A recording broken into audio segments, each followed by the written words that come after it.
teda máme teda pozvaných významných hostí, veľmi zaujímavých pána Rudolfa Juroleka a pani Janu Juhásovú.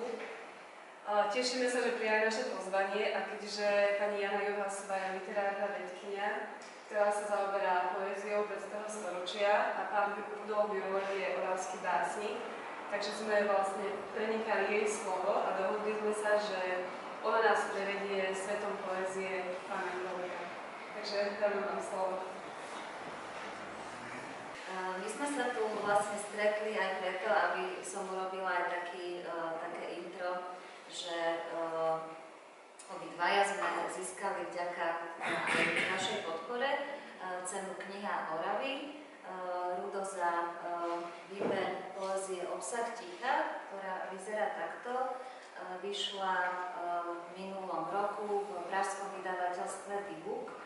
Jej zostavovateľom je významný český literárny vedec Michal Jareš, ktorý sa venuje aj reflexii slovenskej poézii, takže vzácna tej knihe je to, že vlastne prerastla hranice Slovenska, je určená českému čitateľovi, je tam aj doslov Michala Jareša, ale vlastne teda nie sú našťastie preložené, že sú v slovenčine, takže zostali v tej pôvodnej kráse.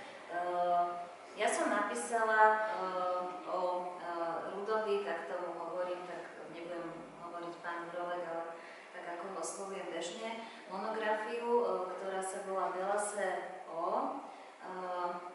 Táto monografia tiež vyšla v minulom roku a tretia kniha, ktorá sa vzťahuje k Rudovej tvorbe, je kniha vlastne taká keby zväzok troch básnických zbierok, Život je možný, Smrekový les a Polné vety. Nie sú to celkom posledné Rudové zbierky, tá nateraz posledná sa volá Bukovika.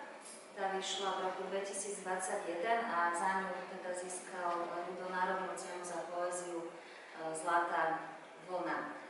Ja osobne považujem vlastne tieto 4 zbierky za takú ako keby jeho reprezentatívnu tvorbu, v ktorej je ako keby taká ustálená črta jeho poézie. Obsah ticha mapuje celú básnikovú tvorbu od dokonca časopiseckých začiatkov až po súčasnosť.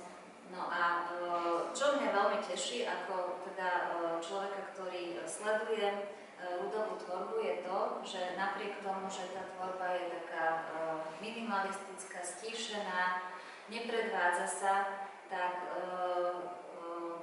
bez toho, aby asi teda autor sa nejako usiloval o to, tak sa dostala postupne do povedomia čitateľov a naozaj teda z Rudolfa Juroleka sa stal národne aj medzinárodne oceňovaný autor. Ešte možno v tejto mojej knihe, ja nebudem teda o nej dneska veľmi rozprávať, ale máme tu ako keby dve také, nie že vydania, je to jedno vydanie, ale keď sa pozriete, tak je s dvomi rôznymi obálkami. Je to taká špecifická črta tejto edície, vlastne to edícia Hľadanie súčasnosti, ktorú robí Slovenské literárne centrum a teda celý náklad vyzerá tak, že polovica nákladu na obálku s portrétom autora, ako vyzerá v súčasnosti, takže to je táto. Už si sa zase trochu zmenil, si sa oholil. A na druhej strane je teda portrét ako keby z mladých čias, možno keď začínal písať poéziu, aj keď u teba to neplatí, toto je robené z fotografie na prvý občiansky preukaz. No a oni vlastne tie portréty sú na každej knihe, ale jeden je spredu a jeden je zozadu. A keď si tú knihu objednávate online, tak neviete, vlastne to ako taká mačka vo vreci, že neviete, ktorú obálku vám pošlú. Takže knižnica má túto a ja som priniesla tú druhú na ukážku.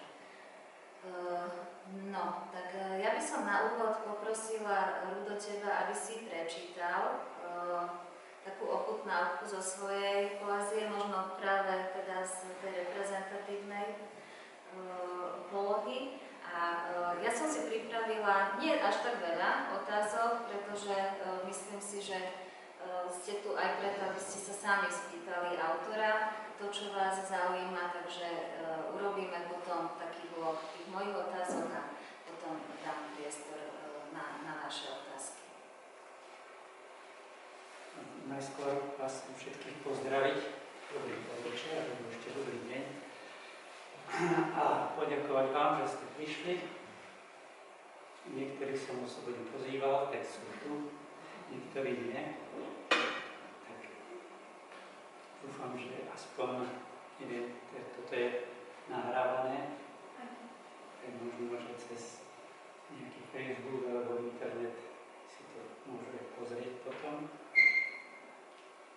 Lebo som veľmi chcel, aby ja teraz už žijem v Trnave 4 roky a chcel som, aby som sa stretol s ľuďmi, s ktorými som spolupracoval, najmä tu v Dolnom Kubíne, v novinách regionálnych, Orava, Biela Orava a tí najdôležitejší, najlepší moji kamaráti, s ktorými som začínal, sú tu. Tak to som rád. A ešte chcem povedať, ja to tiež budem teda oslovovať Jana, v tej tvojej monografii, že tiež získala ocenenie kniha Oravy, lebo cezo mňa je spojená s Oravou, aj keď Janka teraz žije v Ružomberku a pochádza z Piešťan. A asi vďaka nej sme potom aj zmobilizovali troška našich čitateľov, alebo známych aj, bo určite to ľudia nečítali tú knihu, koľko dostali hlasov, obidve knihy, ale držali nám palce, takže sme to ocenenie alebo takú poctu pre nás tu získali. A vďaka tomu ja vlastne som teraz známy aj na Orave. Pretože inakšie som bol tak uzadí, ja som tu bol možno známy ako novinár, ale ako človek, ktorý píše vlastne, tak to naozaj len takí moji dobrí priatelia, ktorí sledujú literatúru a poéziu zvlášť. Tak toľko na úvod a teraz môžem prečítať niečo z tejto zbierky alebo z trojknihy, ktorá je vlastne reedíciou už videných kníh.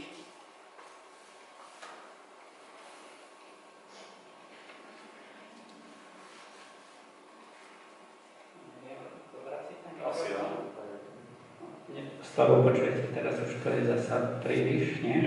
Dobre.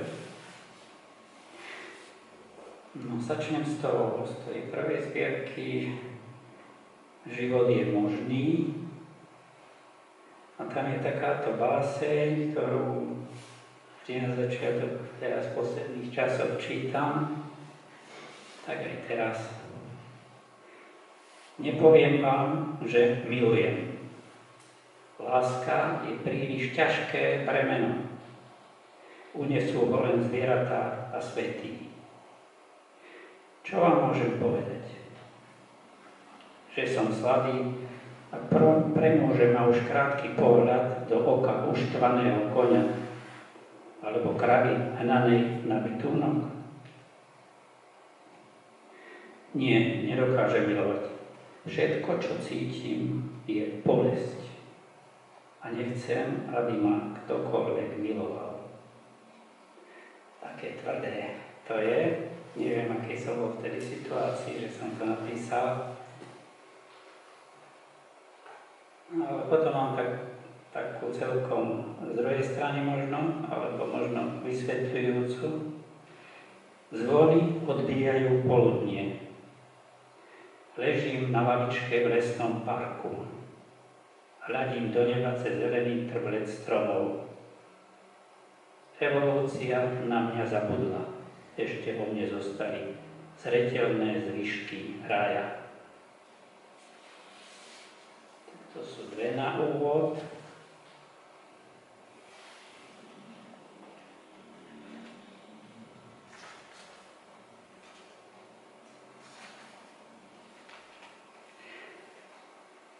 Poéziu sú schopné vyrobiť primitívne chemické procesy.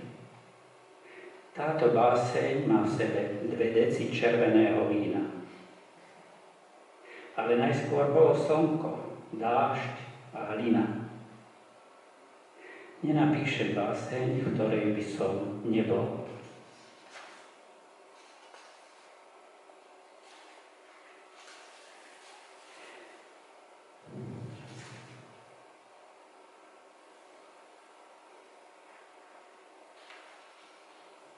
Zostane po mne nezabudnutelná báseň.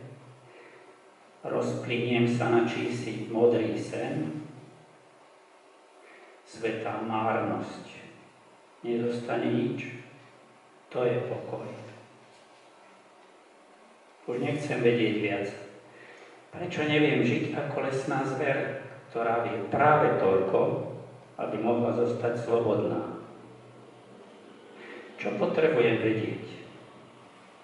Že mám niekoho rád, kde pramení voda, čo robiť, keď prší, kedy prichádza zima, kde mám domov. No, aj signál zvonku, že mám už prestať, tak teraz...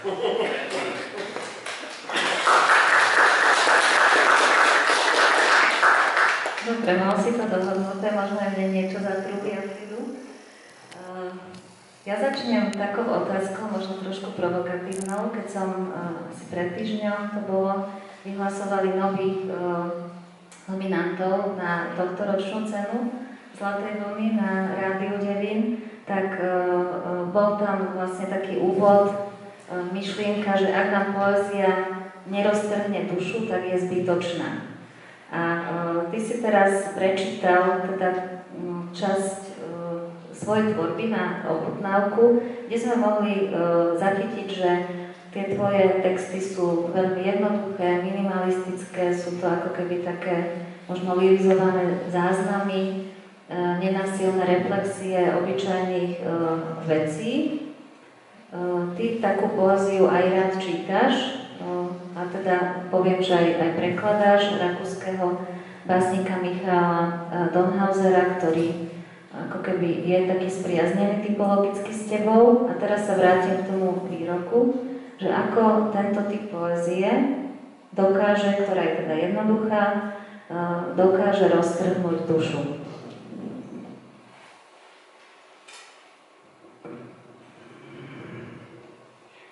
No, ešte k tomu výroku, čo zaznel, ja som napísal zase takú podobnú vetu nejakú, nie možno tú istú, ale že poézia, ktorá nepomôže alebo neublíži, je na nič. Čiže to bolo výrok z tej druhej strany, že ktorá roztráva dušu, čiže nepomôže v istom zmysle, sa dotkne duše, tak nie je dobrá. No. Mne práve pomáhajú, alebo trhajú mi dušu, alebo ma vedia uchvátiť také jednoduché texty. A tie som našiel napríklad aj u východných básnikov, starých Číňanov, Japoncov, také haiku, ktoré v stredoveku nie že vymyslel, to proste začal písať Matsuo Bashō,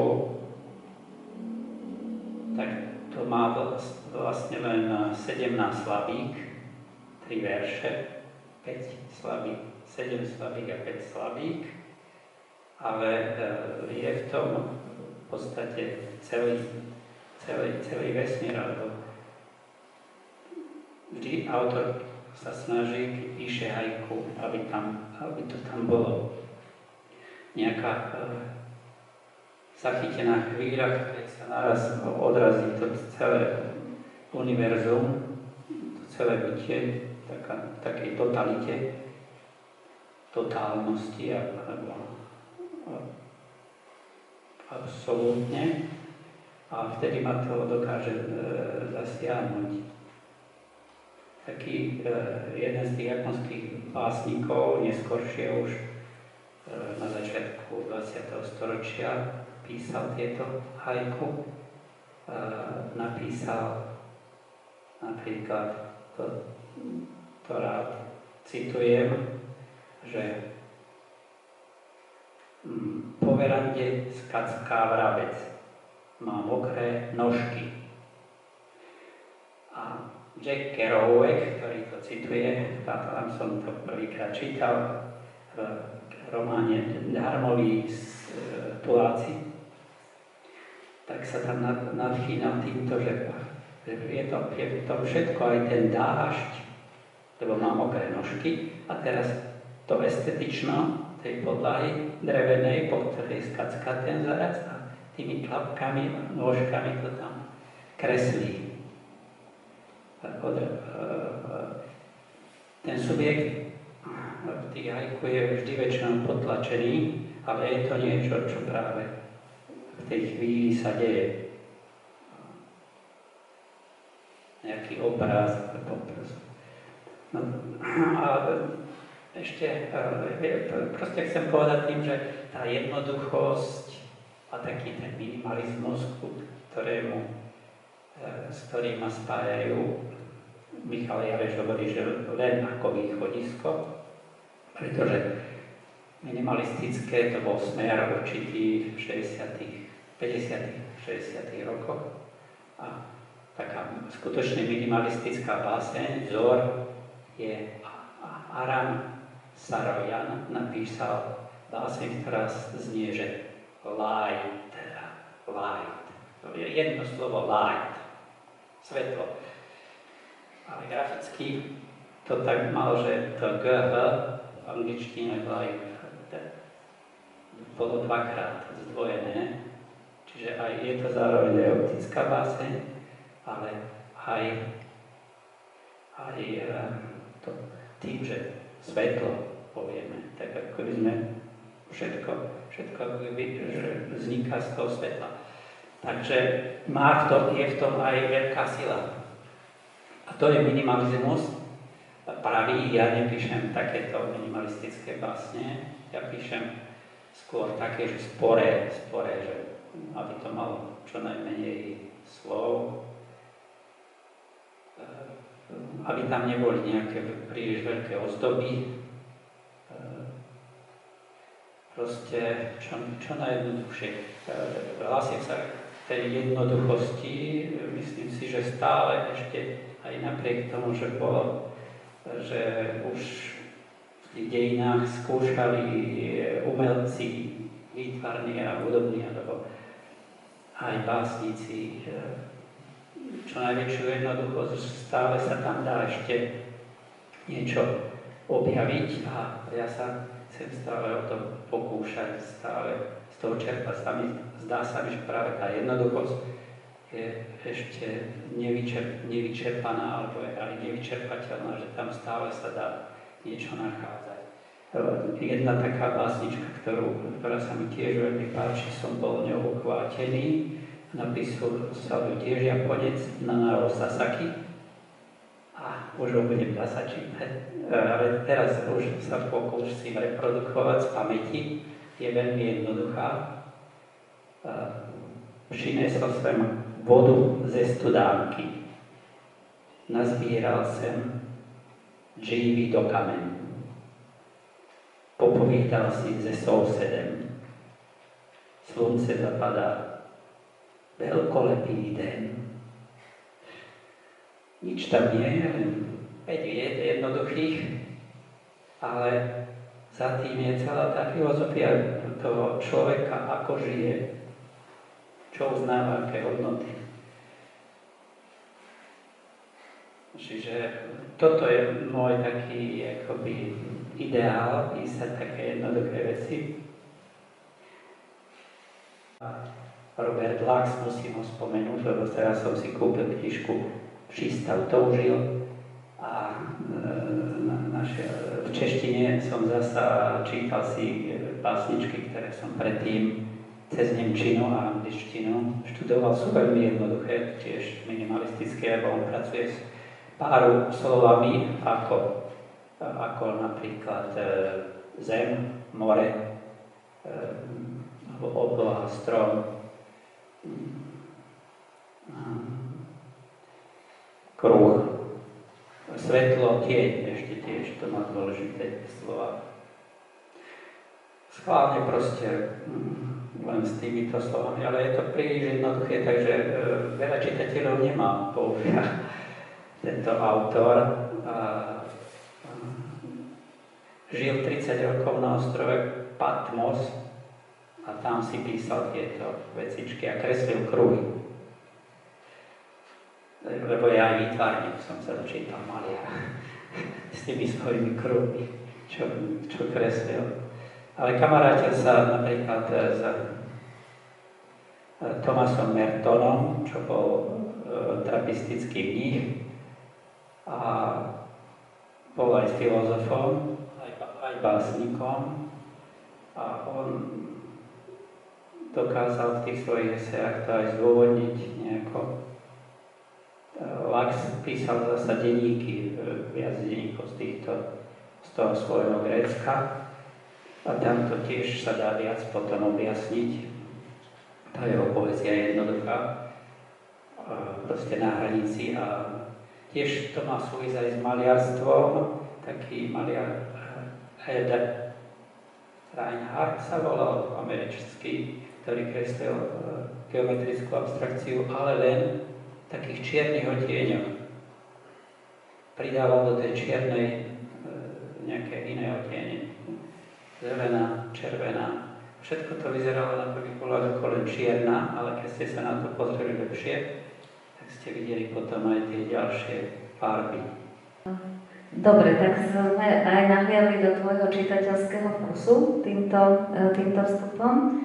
A keďže vlastne toto naše stretnutie je na Orave, si Oravec, získal si cenu Kniha Oravy, tak ja som si aj tie otázky pripravila ako keby týmto smerom.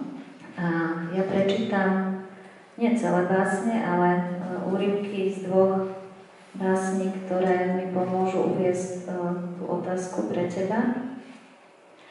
Mám čas kráčať pomaly, čas od času sa zastaviť, pozorovať. Zelený konárik smreká, jeho ihličie, zdeformovaný kmeň stromu, živicu na ňom, krivky pokrútených, uschnutých halúzí, na zemi milióny čiarok trávy. Ale musel som tu byť dlho, musel som prežiť kus dňa so stromami, trávou, vtákmi, oblohou, aby som pocítil právo vyjadriť sa k tomu všetkému, zaznamenať niečo na okraj, doplniť prírodu. A tá druhá báseň má aj názov. Nie je bežné, že tvoje texty majú názvy, väčšinou teda nemajú, ale táto má. Šípky a trnky.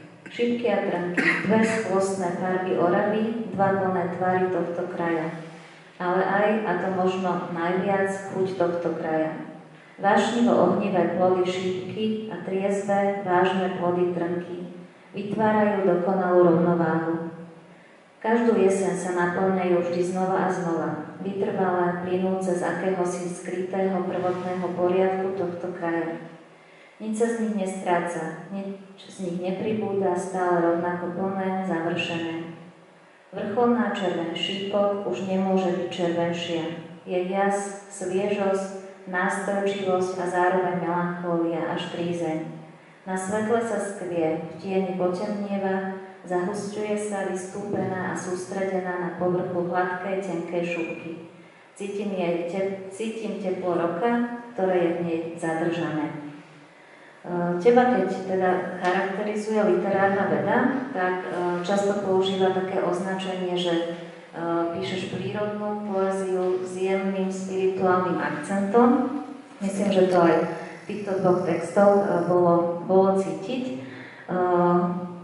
Tá moja otázka smeruje k tomu, že napriek tomu, že v tvojej poézii až teda na začiatky, kde sa objavovali aj ako keby také lokalizácie oravská priehrada, Oravské Beskydy, Jasenica, tak postupne ako keby vymizli tieto identifikačné názvy, ale napriek tomu, ako keby tá Orava je veľmi silne prítomná práve v tých prírodných textoch. Ja som prečítala teda báseň, kde sa objavujú také výrazné emblémy, ktoré spájaš s Oravou, to sú šípky a trnky.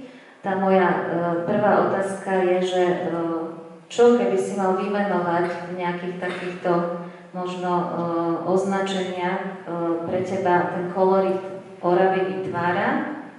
A druhá otázka súvisí s tým, že tvoje básne vznikajú ako keby na základe prechádzok prírodou. Ja som označila ten tvoj typ písania ako taký peripatetizmus. Je to vlastne použité slovo z Aristotelovej akadémie, kde vraj Aristoteles tak učil filozofiu, že sa prechádzali v tom stĺporadí a nejako tak diskutovali popri tom, čiže vlastne učili sa za pochodu.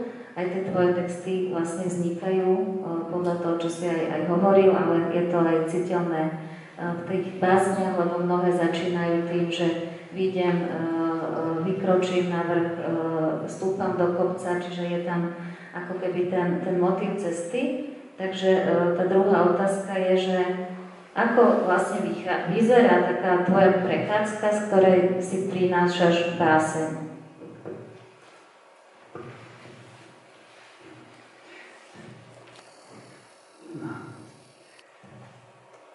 Prechádzka to je naozaj pre mňa taká metóda, ako písať básne. Prechádzka je pre mňa meditácia v podstate. Nie je to len o tom, že kvôli zdraviu sa chodím prechádzať, ale cieľene tam chodím, že sa mi tam dobre uvažuje o všetkom možnom. Niekedy len vyčistiť hlavu si potrebujem alebo nechávam na seba pôsobiť to, čo vidím, tie podnety všetky.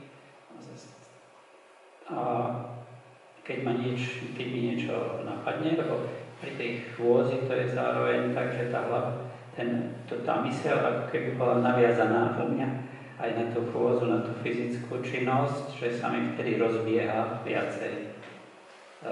Zve sa mi tvorí, že nejaká báseň napísať alebo nejaký iný text, keď som mal len sedieť. To som tak robil, keď som bol novinár, že som si sadol a písal, ale to som zasa musel mať najskôr nejaký materiál už nasperaný predtým, že niekde som bol. Ale tu doslova píšem, tie texty vznikajú väčšinou pri tých takých mojich obchádzkach, ani nie sú to také prechádzky, ale obchádzky prieskumné cesty po okolí, na Orave, keď som žil, tak okolí námestova a potom okolí Brezy. V Trnave teraz tiež chodí po periférii alebo aj cez mesto, aj v meste som zistil, že tá metóda platí, že to je tiež taká meditácia, kedy môžem premýšľať voľne. Keď s niekým idem, že s priateľom alebo s priateľkou a zhovárame sa, tak vtedy to nejde. Samozrejme, to väčšinou musí byť sám, lebo inak to blokuje potom to. Vtedy je dôležité, keď s niekým som, tak je dôležitejšie to, že s niekým som a že sa zhováram a aj to môže byť potom nejaký podnet, ale neskôr. No, ale ty si sa ma pýtala, že ako... Je ten proces, že vlastne z tej prechádzky potom vznikne tá inšpirácia. Áno, čiže ja už som si to možno aj tak, že vypestoval postupne, že nejaký mechanizmus sa u mňa vytvoril, taký mentálny mysli, že takto to u mňa potom funguje, že musí byť zvonku. von a vidieť niečo, spojiť sa akoby priamo kožou, očami napriamo, nie cez sklo, okna. To mám, kedy niečo taký silný podnet príde na napísanie niečo, ale priamo, že som súčasťou niečoho, tej prírody. Tá príroda je vlastne aj najväčší inšpiračný zdroj, ale aj hovorím, že aj v meste to funguje. A je to vlastne taká moja reakcia potom na to, že sa stretávam, taký ten môj stret so svetom. Môj ďalší obľúbený autor, Robert Walser, Švajčiar, ten v jednej svojej takej dlhej poviedke, ktorá sa nazýva Prechádzka, napísal, že prechádzať sa jednoducho musí, pretože keď si išiel požičať do banky nejaké peniaze, lebo nemal veľa tých zdrojov, keďže sa len prechádzal, takisto ako ja, toho potom s ním veľa nezarobím. A ten bankár mu nechcel požičať, že veď ja vás vidím, tak sa prechádzať po meste stále. Ako nám to potom vrátite? Ale on potom vysvetloval, že jednoducho prechádzať sa musí, lebo tam potom môže písať. Takže ja k tomuto mám také podobné sklony ako aj tento Robert Walser, aj som ho citoval vlastne v niektorej tej svojej knižke ako moto. Takže takto to nejako funguje. Možno, že ešte mi niečo napadne pre to, čo som spomenul. Neviem, či chceš aj teda na tú prvú otázku zodpovedať, že okrem šípok a trnok, ktoré sú pre teba také emblémy Oravy, ktoré sa často objavujú v tvojej poézii. No, tie šípky a trnky, aj to, čo si ty citovala z toho Jarešovho výberu, tak to sú naozaj také záznamy, ktoré majú blízko, si myslím, keď si to čítala, že dokonca aj k esejistike, k eseji, vlastne esej, to bolo také moje zamyslenie nad tým o šípkach a trnkách. To sú už také dlhšie texty, čistá taká prírodná lyrika sú väčšinou ešte kratšie veci. Tak okrem tých šípok,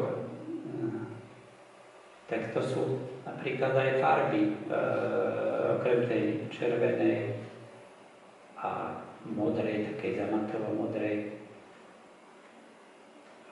čiže tvar a farba, ale potom tu zaujímavé, že na Orave zelená, tá veľa sa obloha a farba, tu je veľmi veľa zelene a keď sú aj časté dažde, takže tá zelenie síta, to musí každý, nemôže to nikto prehliadnúť, to musí každý vidieť. A na mňa tieto farby veľmi majú takú silnú energiu a pôsobia. Proste tak sa dajú aj písať básne, to viem, že starí ľudia, čo som sa pamätám, keď som bol malý, tak tým sa stačilo podrieť hore na oblohu, biela a na tej belase a zeleň, keď videli tie kopce a luky smaragdové, tak už to bola báseň, nemuseli nepísali nič, lebo mali robotu, ale na chvíľečku sa pozreli troška okolo seba. A takto vlastne žili, ako to hovorím, že pod ochranou básne. No, ja som nepísal básničky, veľmi neskoro som začal, ale pod tou ochranou básne som žil stále od detstva. A vďaka tomu žijem doteraz ešte asi, lebo ma chráni. No, ďalšie proste tie emblémy. No, to je stále kopec, tiež oblak biely. To, čo proste sa opakuje. V noci tma a mesiac. Mesiac tiež to je starý symbol, rekvizita stará, básnická, starí Číňania to lípo, ktorého som čítal tiež v mladosti, tak ma ovplyvnil, že ten mesiac mal pre mňa veľkú silu. A ten, stále ten pôvodný, taký, na ktorý sa pozeráme a vidíme len ten kruh a odráža sa to treba na hladine rieky. Nie ten, na ktorý už vstúpil Neil Armstrong, alebo ktorý teraz už exploatujú veľmoci, ktoré sa tam dostávajú. Čiže stále len ako taký estetický, básnický symbol. Či Marín prvo. Áno, to je ten minimalizmus, že ti stačí pár slov, aby si vyjadril veľmi veľa, aj v poézii. Už si vlastne naznačil aj tú tému také výtvarnosti tvojej poézie, takže túto črtu aj ja by som chcela ešte zvýrazniť popri tej prírodnej črte. Aj názov tej mojej knihy Belase O je inšpirovaný jednou básňou, ktorá končí, a budem to len tak voľne parafrázovať, že rána sa napokon, alebo bolesť sa z rány vyplaví a vyvanie do ružovej, do belasého O. Aj vlastne grafik tejto knihy použil teda tú ružovú farbu a to belase O je v názve. Myslím, že dokážeš veľa práve aj cez farebnosť vyjadriť takých zásadných emócií, nielen ako keby ten opis prírody. A mňa zaujala aj taká metafora, ktorú máš v tejto próze. Vlastne Rudo je autorom jedinej prózy, okrem teda 8 básnických zbierok. Próza sa volá Pán O, zase je tam to O, Belase O, Pán O. Čiže taká tá jednoduchosť až na hranici ako keby ticha alebo mlčania. A tu je vlastne prvá časť tej knihy sa volá, že Pán O a Modrý dom. A ten Modrý dom je taká ako keby zaujímavá metafora, pretože v tvojej poézii nie je veľa ako keby ľudského elementu.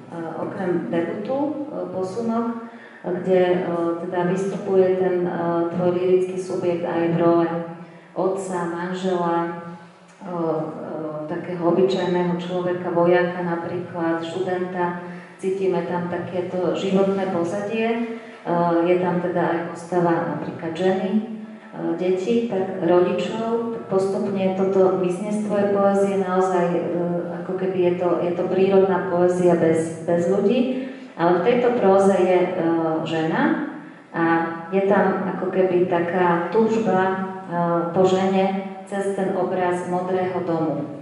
A ty si mi rozprával, keď som ja písala túto knihu, tak fungovalo to tak, že sme mali také online stretnutia a ja som mala pre Ruda otázky, keď sa mi vynorilo niečo z jeho poézie, na čo som si nevedela zodpovedať, tak som si tie otázky pripravila. A keď som sa ťa vlastne pýtala aj na tú modrú farbu, tak si mi povedal, že tvoja mama rada malovala steny u vás doma v Breze na modro a že ste sa dokonca ako keby na to hnevali, lebo že to bolo také nemoderné na tú dobu. Tak chcem sa spýtať, že či tá modrá u teba sa spája aj možno s tými spomienkami na detstvo, ktoré ty si hovoril, že bolo také harmonické u teba.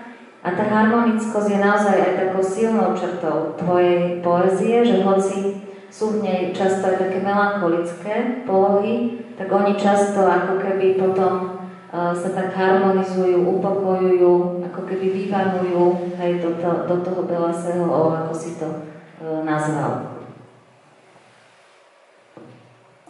Čiže modrá farba, to je otázka hlavná, že odkiaľ to mám, tá modrá, no. To je tiež taká moja emblematická farba, jedna zo základných.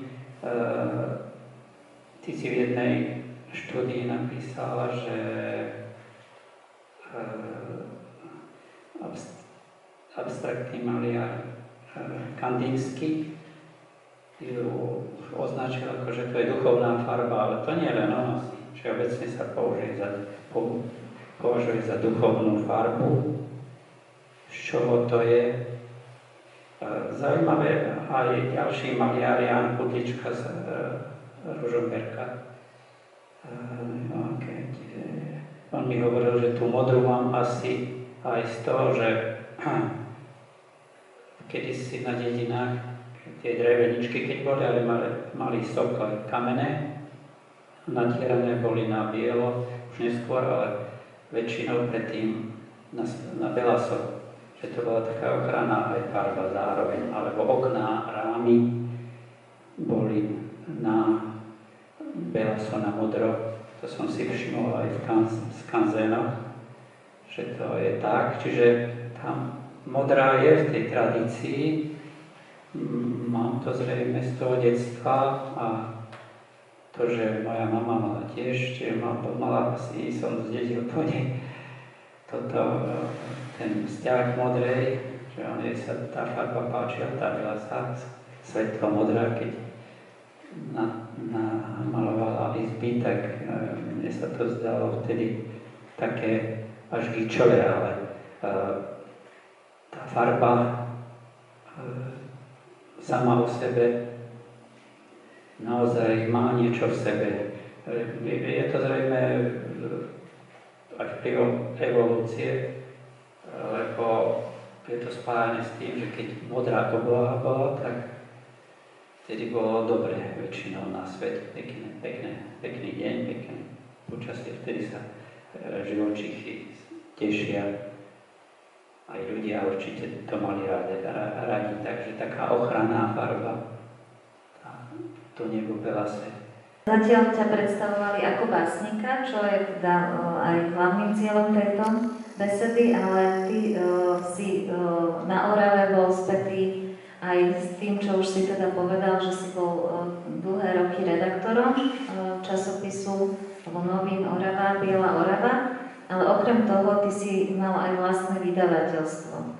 Ono fungovalo 11 rokov, vzniklo v roku 1992, čiže krátko ako keby potom prevrate po nežnej revolúcii a 11 rokov trvalo. Dal si mu názov Malé vydavateľstvo poezie, ono potom menilo názvy, o tom je to teda aj v tejto knihe zaznamenané, Štúdio F a potom Solitudo. A ty si mal takú víziu, že ako keby tú literatúru tak decentralizovať mimo tých veľkých miest Bratislava, Košice možno a urobiť také lokálne vydavateľstvo, ktoré bude vydávať najmä oravských autorov, básnikov alebo autorov zo stredného Slovenska.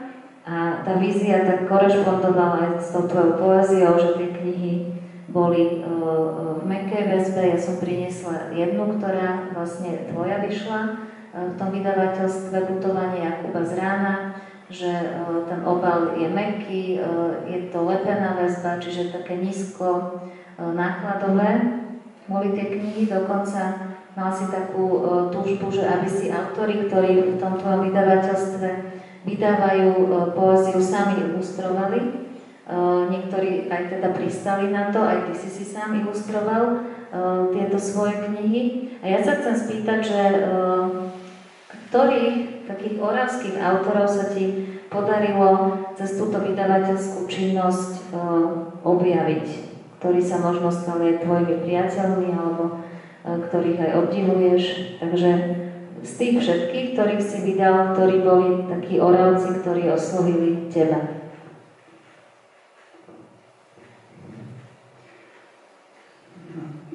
Tých oravských autorov tam nakoniec ani tak veľa nebolo. Ja som vydával veľmi málo, to boli 2-3 knižky za rok, čiže počas tých 11 rokov, tak to je vyše 30 asi. A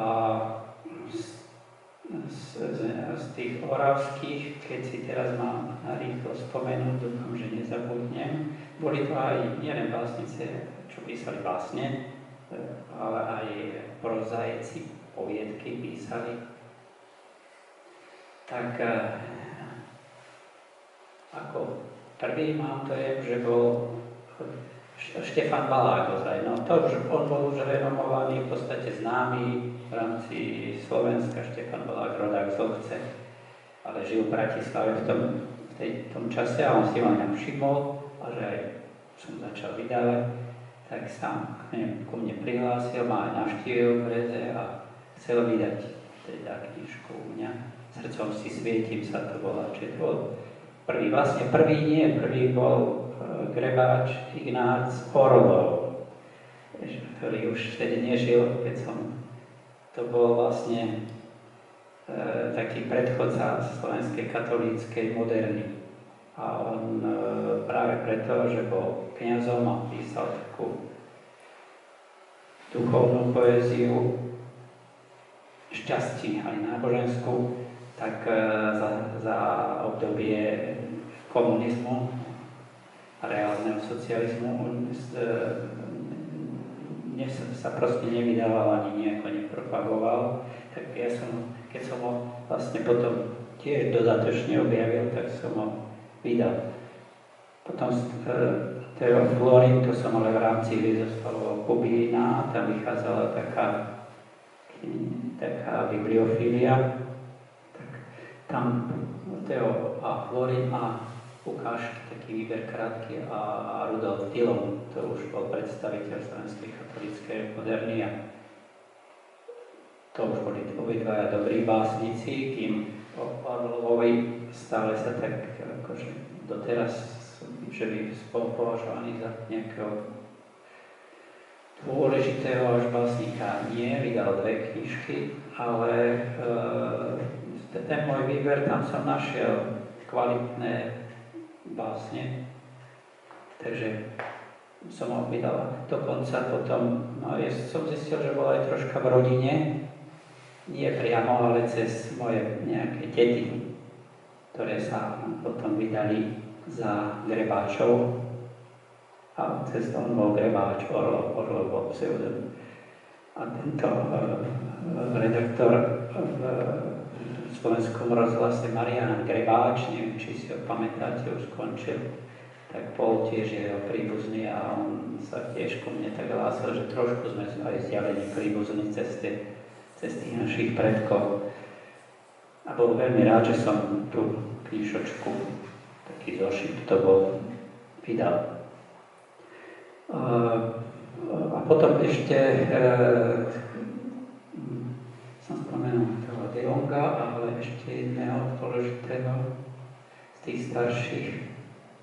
No, neviem. No. Potom som začal s mladými, lebo stretol som sa na Fontána, to je taký klub literárny a vtedy začínal napríklad Miro Žaberský, písal básne, teraz vlastne pracuje ešte stále vo Svetovom stredisku Oravskom, už neviem, ale pracoval tam neskôr aj v redakcii, nám pomáhal Oravským novinám ako redaktor sem tam. Tak jeho zbierku som vydal tiež a potom boli už potom aj Kubinčana, keď som tu robil ako novinár, tak napríklad Otka Štepitová ešte žije. No tak Plamínky, alebo tak sa volala tá zbierka, ktorú sme vydali potom ako mám to ešte štúdiovek, alebo Solitúda, už neviem, ako sme vtedy fungovali, ale to som jej tiež pomohol. A to boli tieto knižky väčšinou tak naozaj, že sme tie peniaze museli hlavne nejako, teraz existuje fond na podporu umenia, dá sa projekt, podporia a slušne a vydávame takto knihy. Ja teraz pracujem ako redaktor a vydavateľstva Skalná ruža, ktorá má si myslím dobré meno na Slovensku a vydávame aj preklady kvalitných autorov svetových aj týchto, ale iba s podporou, čo dostaneme, to sa neodvažujeme niečo, že by sme tá poezia sa nedokáže tak zarobiť, že by sme potom mohli za tie peniaze vydávať ďalších. To sa stane tak raz za 10 kníh, že niečo ešte aj takže sami vydáme. Ale to už mimo edície, tejto edície poézia, ktorú vydávame. Juraja Koniaka musím spomenúť, ktorý je šéfom toho, a Erika Grocha, grafika, veľmi dobrý básnik. Všetci obidvaja sú moji kolegovia básnici. Teraz hovorím o niečom inom, ale je to dôležité, lebo Juraj Koniak je teraz aj chorý, tak myslím na neho viac a tí, ktorí ho poznáte, tak tiež treba na neho myslieť, aby sa vyliečil, alebo mohli sme pokračovať ešte aspoň zo pár ročkov. No a ďalší autori Oravský od Kaštepitova, potom Dauda, ako sa volal meno? Ivan Dauda. Tam sme jeho poviedky vydali dvakrát dokonca. Oravské chodničky a ešte niečo. Tu som. Potom Medard Slovík z Rabčíc, ktorý pôsobí teraz v námestovskej mestskej knižnici. Vlastne dlho tam pôsobí. A píše aj básne, aj prózu, čiže to jeho prózu Contaranto sa to volalo tak čudne. Tá sa mi aj páčila. To bola dobrá próza. Také poviedky z tohto kraja, ale také fantastiky to až išlo. Také fikcie. A potom to ešte z týchto oravských, no. Ostatní boli už asi mimo, teraz si už nespomeniem, možno, že ešte nejaký oravský tam bol, ale už asi som tí hlavní všetkých spomenul. A čo som mal ešte spomenúť? Len týchto oravských.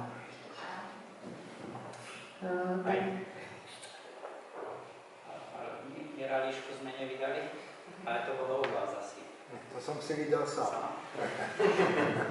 Ja si pamätám, že tiež vyšla knižka, ale už to bolo. No, my zo 7.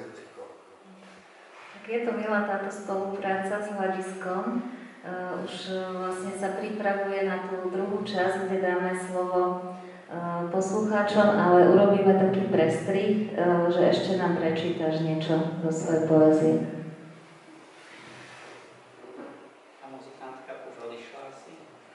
Ty si miesto muzikantky teraz. Môžeš aj zaspievať. No, to sperovní nejde. Ani recitácia v podstate, takže tak to vlastne mi tak prečítam, ako to dokážem. To už teraz z tej ďalšej zbierky, ktorá sa volá Smrekový les. To som nazval tak, že tento kraj, ešte vtedy boli smrekové lesy dosť zdravé tu, ale teraz to už s nimi vyzerá biedne. A tiež to bol taký emblém vlastne, ktorý som nespomenul, že smrekový les. Ale o smrekoch nejako tu nepíšem, tak ten názov, ten symbolicky to má. Dlhá, utišujúca prechádzka poľom. Zapadá slnko. Nič veľké, nič osudné. Len stopa svetla. Tušenie nebeských záhrad. Toto sú tam tie slova, ktoré som aj spomínal. A taká tá japonská jednoduchosť, ale to som ešte na Sasakiho nepoznal, ale sa to spája, slnko zapadá, on má slunce zapadá, ja mám zapadá slnko. A svetlo tiež tam je, no.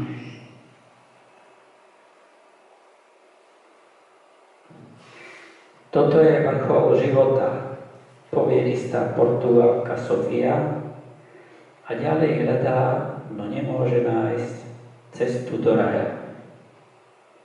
Keď na to myslím, žiari slnko, neuveriteľne chutia lesné jahody a v tieni starých stromov blážene chladí Vánok. Raj niekedy míňame len o chlpok reality, o chýbajúci protón jasu.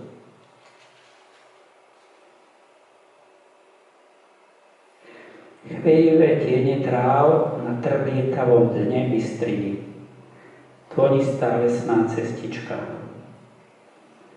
Dých lesných zvierat, farby poľných plodov, vôňa žihľavy. Tak z tohto sa spriada nebo, z tej najskromnejšej látky sveta. Vietor nesie ponad polia biele chomáčiky z odkvitajúcich vrb. Padnú kamsi a stratia sa, hoci v sebe nesú všetku krásu sveta. Koľko snov vyjde na vnívoč len preto, že realita sveta sa s nimi nezhoduje. Ale sny sa neúnavne vracajú, vynachádzavé, menia podoby, permutujú v novom a novom pokuse o večnosť. No a ešte aspoň jedno spolný vied, ktoré troška sú zasa iné. Tam majú dlhší verš a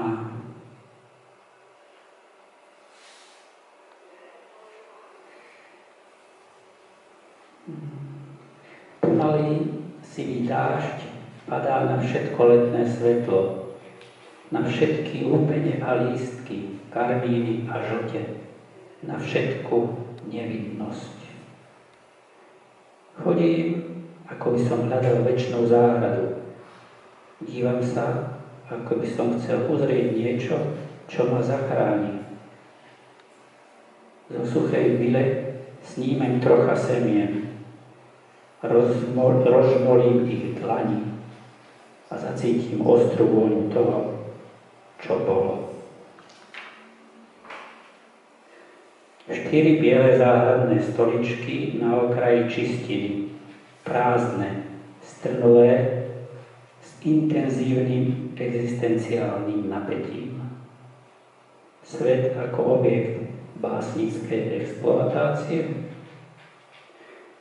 Napíšem pár riadkov a zvláštne. Mám pocit, ako by som urobil niečo veľké. Čiže pár riadočkov. A to je to, čo pri tom drží, že má pocit potom taký človek, euforický, ako by naozaj niečo veľké urobila, ale čo urobila, to je možno, že to, čo sa nám zase ide básničke, že neostane nič, to je pokoj, no pokoj bude najdôležitejší, keď sa dosiahne.